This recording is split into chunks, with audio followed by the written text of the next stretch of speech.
All right, today I'm going to show you guys how to do some solution stoichiometry. You know, we've done just regular stoichiometry problems in the past, and we did some gas law stoichiometry. And now we're going to talk about solution stoichiometry. The biggest reason is a lot of these reactions that we carry out, if you can remember all the way back into our chemical reaction lab, a lot of them are in solution, so you need to know how to do them.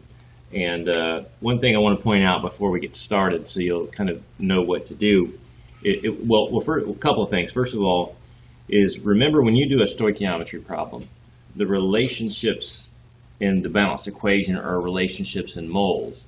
So that means you got to get from moles of what you're starting with to moles of where you're going to. That's never going to change in a stoichiometry problem. But what I'm going to show you how to do is when you have a certain volume of a solution, how you get that to moles, or if you're solving for that, again, how we can get an answer and they might want milliliters for instance of solution as an answer. I'm going to show you how to do those two things, and it's based off of the molarity equation. So remember that molarity is equal to moles over liters of solution. And remember that, so that means then that the units for molarity would be moles over liters. If we rearrange this to solve for moles, in other words, move liters over here by multiplying by the inverse on both sides, liters, 1 over liters, and move that over to this side of the equation, then, and I should say, I'm saying moles over liters, it's, it is moles, but remember that is volume. That's what liters is the volume of whatever solution we're talking about. So what we can do is we rearrange this, and so it would be the volume that we have. So again, so it's the volume in liters times molarity, because remember that's moles over liters, and that's going to equal the number of moles you have in solution. It cancels out.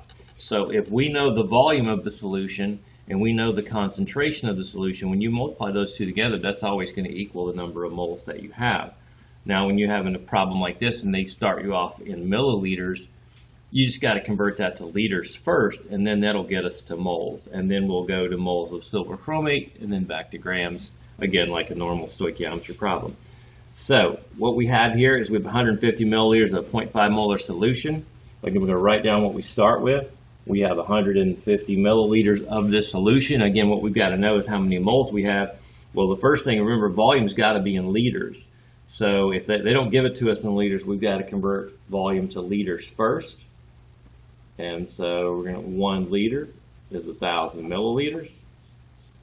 And then we're going to go to the number of moles. So we need the number of moles, or again, in this case, it's moles over liters, so that is the concentration, so that's where we're getting this value. So the concentration in moles over liters of this solution is 0.500 moles per 1 liter, and so now we have moles. So again, we just took that, solved for moles of, again, this is silver nitrate. And now remember this, so this is moles of what's given. We had to do just one more step to get where we needed to be there, and then you got to go to moles of what you want. That's silver chromate. So we're going to go to moles of silver chromate over moles of silver nitrate. And remember, this is the middle step in every stoichiometry problem. You get those numbers from the balanced equation. According to this equation, 2 moles of silver nitrate is going to get us 1 mole of silver chromate, and then they want the answer in grams, and we can always convert to grams. So going to grams of silver chromate over 1 mole of silver chromate. So we need to know what it weighs. We look all that up on the periodic table. You look up the mass of silver, of chromium, and 4 oxygens there, and add them all up, and what you get is 331.728 grams. Multiply across, cancel out those units, cancel out those. We have an answer in grams now. Multiply across and divide by 2, and your answer is 12.4 grams of silver chromate. Now, I do want to point out, because one of the go forward problems is going to start you off with a mass, and it's going to ask you for how many milliliters of solution would you need, and you're just going to do this whole process in reverse. So if they start you off in grams, convert to moles, then go to moles of what you're looking for to liters, and if they're asking for the volume of the solution in milliliters, go to milliliters. So you're doing the exact same thing, just in the other direction. All right, so one more, because this is a problem where it's a limiting reactant problem, because they're giving us two amounts of reactant. So they're giving us a certain amount of magnesium nitrate and an amount of potassium hydroxide, but if you've forgotten how to deal with limiting problems, all you have to do is just take each one, solve for the answer, grams of magnesium hydroxide, and the one that gives you the smallest answer would be the reactant that you run out of first, and that would be your final answer. So just no shortcut to it. So it's just essentially then just two stoichiometry problems is all it is. So let's do the first part of it.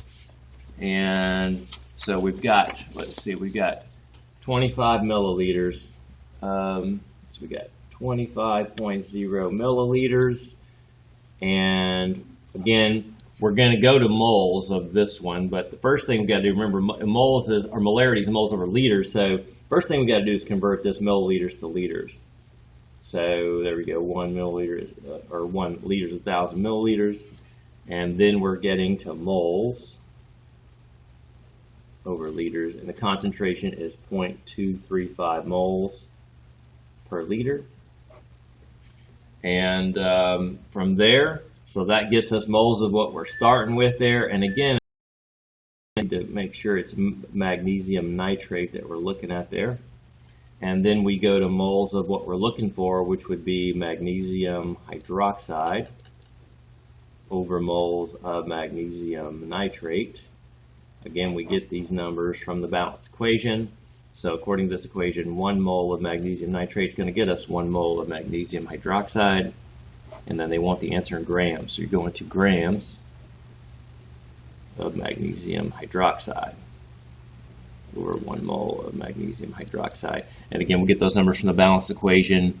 You know, look up magnesium's mass, which is 24, 2 oxygens and 2 hydrogens. It weighs 58.319. And so multiply, cross, and divide, and our answer there is 0.343 grams of magnesium hydroxide. And again, we're going to take the other one, the other reactant, and solve for how much product you get. And it should make sense to you that the one that you run out of first would give you the smallest amount of product. So if our answer for the next one is smaller than that, that would be the correct answer. If this one's the smallest, then that's our correct answer. So again, take this 30.0 milliliters. First thing you got to do every time is convert it to liters. Because again, we're going to moles, and we're doing that through molarity, which is moles over liters. So that's why we got to get liters there. So 1 liter, 1,000 milliliters. And then again, so they're saying that the concentration is 0.260 moles per liter. And again, what we always got to write down what we're talking about there is potassium hydroxide, so we don't get lost.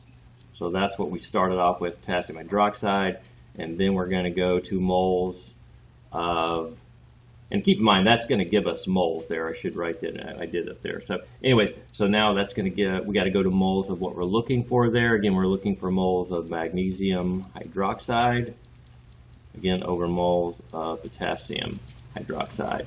Get those numbers from the balanced equation.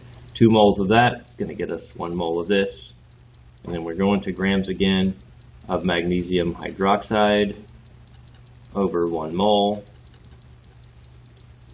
and it's 58.319 grams. Multiply across, then divide there, and we end up with 0.227 grams of magnesium hydroxide. So remember, when you're doing these problems where they give you 2 amounts of reactants, you solve for the product, whichever one gives you the smallest answer is correct. And so now you've got some problems to work on Go Formative, and good luck with that.